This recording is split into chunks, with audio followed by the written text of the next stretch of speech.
It is a first down. Pirates. You can paint this one purple. What an incredible win by the ECU Pirates.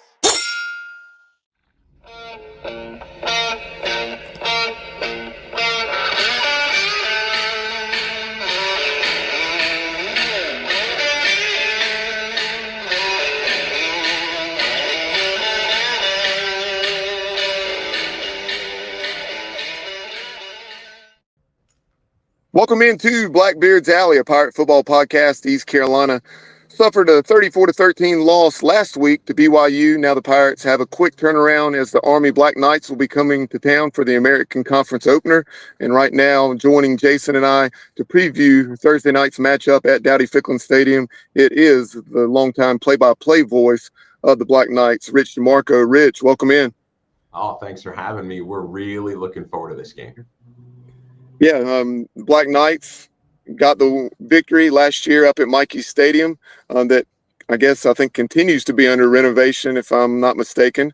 And we'll definitely talk about that here in just a few minutes. But as you take a look at this season thus far, the Knights lost to Tarleton State in the opener, a heartbreaker that came down to the wire. Again, this week, to North Texas, another overtime loss, sandwiched around a victory at K-State, quite the coup for the conference, in addition to obviously the Army program. So tell us about the season to date.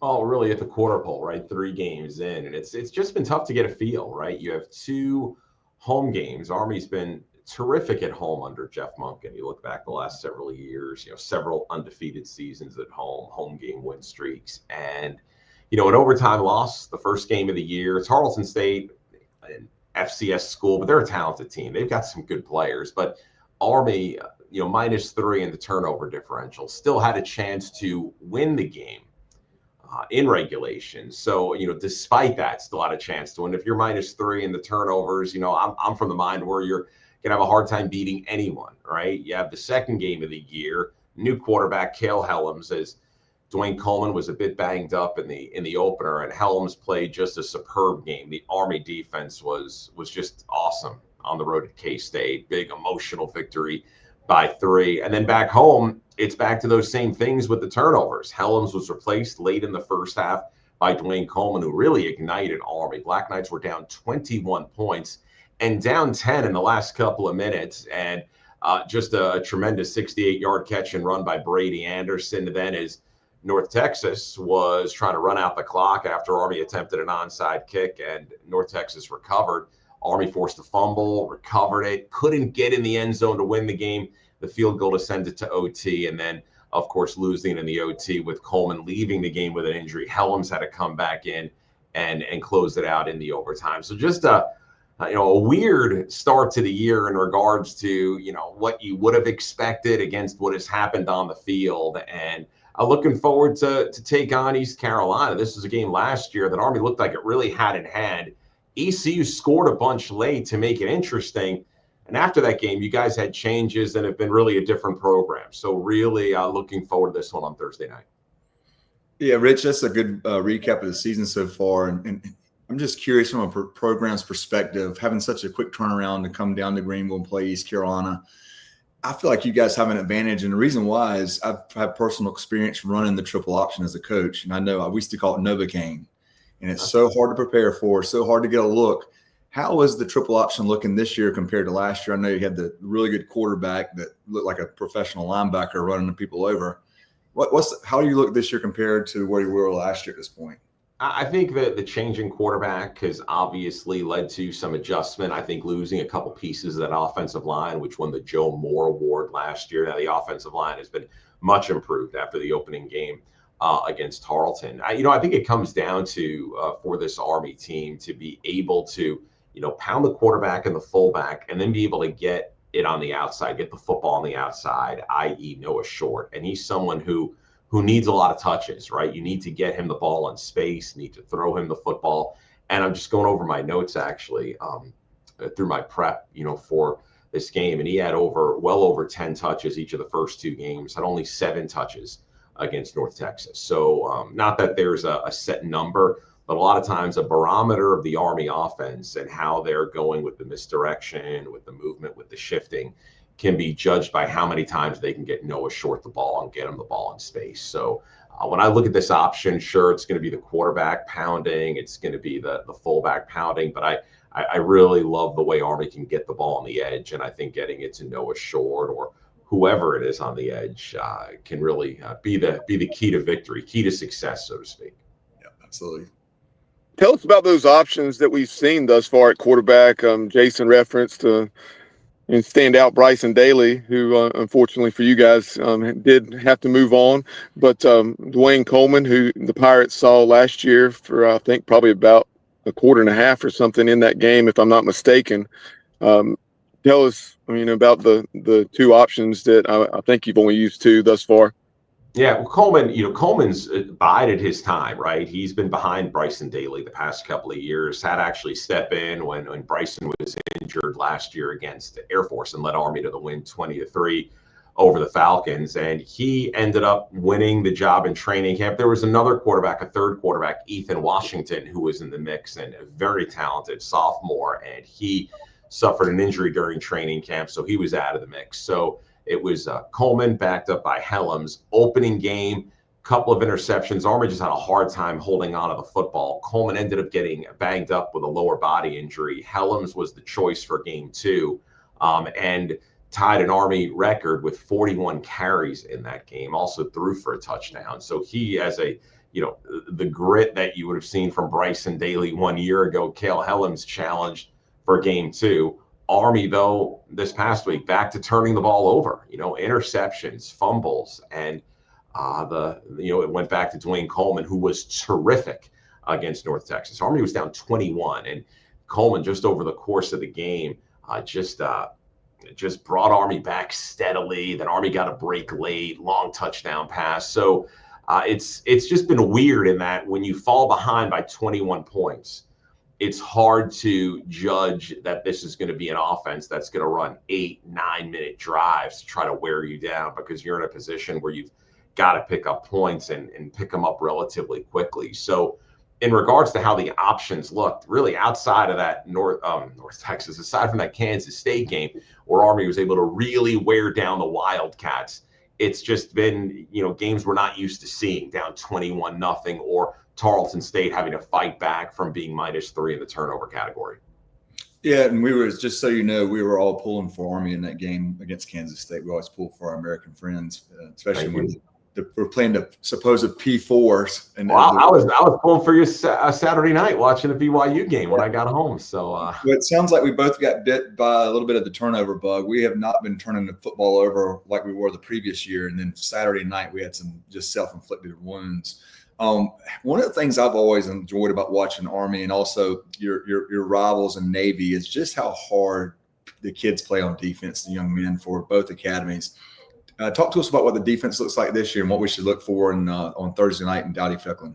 Yeah, and the defense has been hit with some injuries, right? Nose tackle Cody Harris-Miller, who was terrific last year. He missed the last part of the year last year with a lower body injury. He was injured in the opener. He's been out the last couple of games. His status uncertain. And in the secondary, Army had a couple players in the secondary that really got a lot of time they hadn't seen before. Justin Weaver had left the game with a targeting penalty. That was interesting. He was ejected with a targeting. Then there looked like a targeting in the second half against North Texas that went to review and was not called a targeting. So Weaver will be back. I think just the feel for this defense, the thrust comes from those two middle linebackers, the co-captains, Andon Thomas and Caleb Fortner, and they make a lot of big plays. Like when Army was coming back, North Texas running out the clock, attempting to run out the clock, it was Stephen Nadozi, one of those defensive backs that was really pressed into action. He's a nickel kind of hybrid outside linebacker. With Weaver being out and some injuries, he had to come into the game. He forced the fumble, and Caleb Fortner, he was the MVP of the Army-Navy game as a sophomore 2 years ago when he ran the fumble back for a touchdown for Army to win that game. He ended up with the recovery. And Andon Thomas, someone who is always in the middle of these tackles, it seems like. So the two middle linebackers continuing what's been a tremendous run of middle linebackers for this Army football program under Jeff Monken. You go back to Andrew King, Jeremy Temph, Alex Ackerman. So many of these linebackers have been able to go on, and you have Cole Christensen and John Radigan, who are both playing in the National Football League. The middle linebackers have really been what this Army defense revolves around. Shifting back to the offensive side around Coleman and Helms, tell us about those backs. Be it a fullback or slot backs, and then some of the skill pieces out wide that the Black Knights have at their disposal.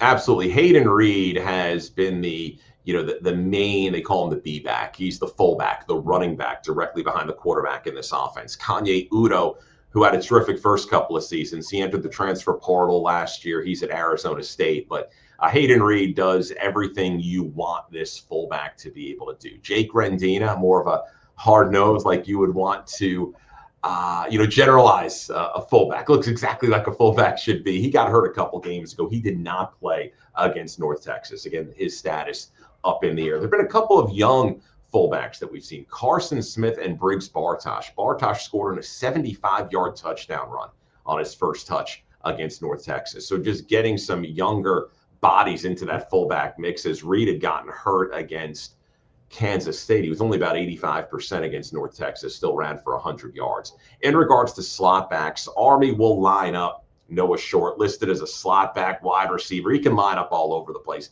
He will be a main slot back Army's going to want to get the ball to. You also have Samari Howard, who's been a terrific blocker. He has not had a carry this season, though he has 7 receptions, including a beautiful touchdown catch from Dwayne Coleman this past Saturday against North Texas. In terms of wide receivers, Brady Anderson, he's a sophomore.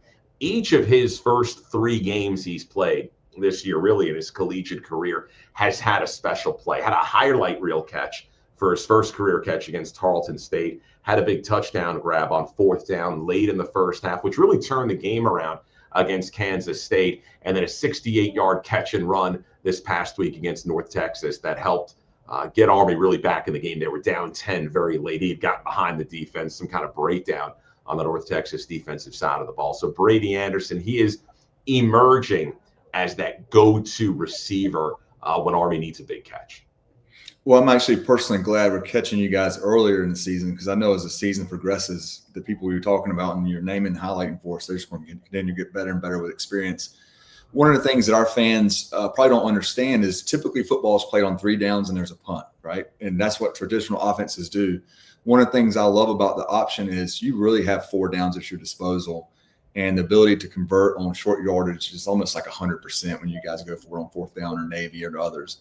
And that's one of the things that's so challenging for us, because it's just harder to get off the field. So you limit the possessions, shortens the clock, runs the clock down.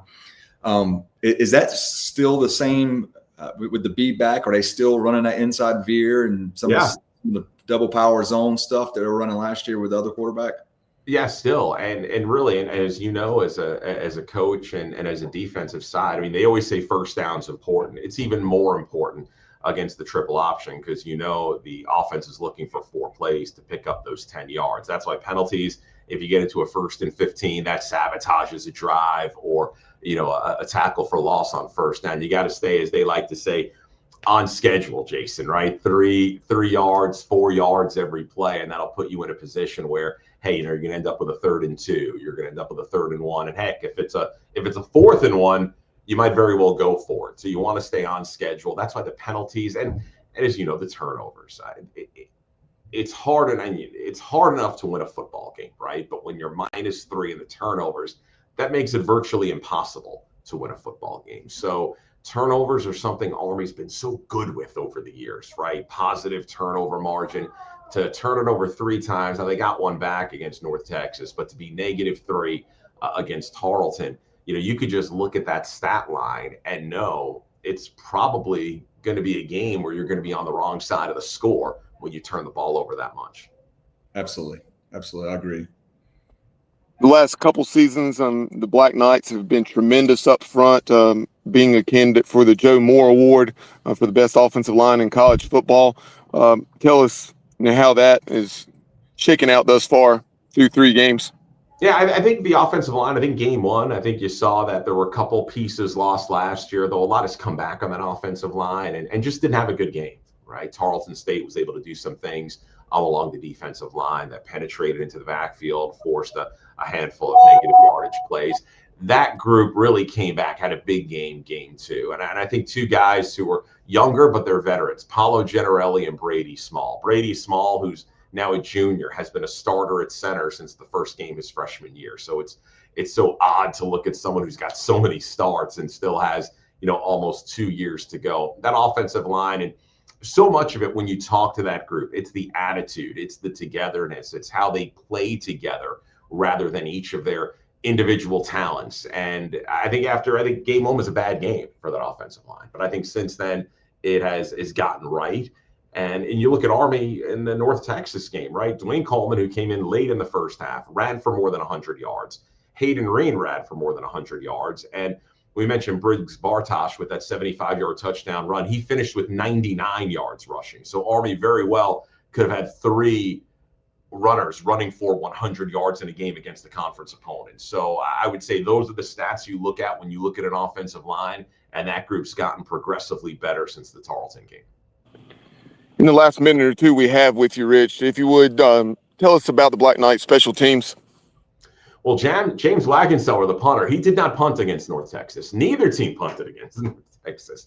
It's been great, and he's been a very solid punter last year into this year. Anderson Britton, very good with kickoffs. He hurt his knee actually in the late September Thursday night game 1 year ago at Temple. He's back. He's 100%. Dawson Jones, the kicker, had to take over for Trey Granati, who was clutch his whole career. Missed a 35-yard field goal that would have extended the game against Tarleton week 1. He came back and drilled a big 35-yarder game 2 against Kansas State, which ended up being the deciding point. So Dawson Jones, a young kicker, has already had a baptism under fire, has come through with a big kick. So the special teams, as usual, very good for Army. Rich, really appreciate the time. Definitely enjoyed the conversation. Should be a heck of a game in the conference opener for East Carolina on Thursday night. Of course, on the Black Knights already played a league game against the Mean Green. But tell folks how they can follow you on social media.